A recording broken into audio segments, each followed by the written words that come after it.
Itong video na to ay para sa aking magiging anak. Anak, una sa lahat, tandaan mo, mahal na mahal kita.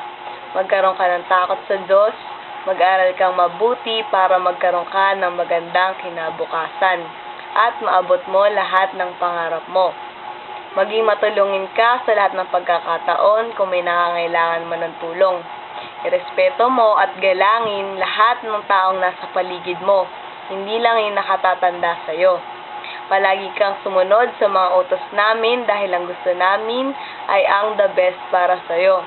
Kung makakagalitan man kita, tandaan mo na dahil mahal kita at ayaw naming mapasama ka o mapahamak ka. Huwag matigas ang ulo ha.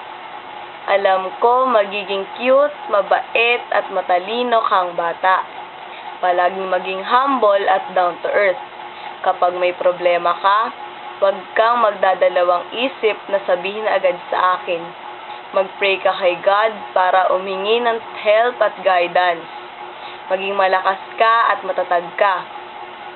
Ito tatandaan mo, ayos lang na magkamali ka dahil dun ka matututo sa pagkakamali na yon. Walang taong perpekto. Ayun lang, mahal na mahal na mahal na mahal kita. Mag-iingat ka palagi. God bless you. Hindi kita pababayaan kahit ano pa mang mangyari. I love you, anak.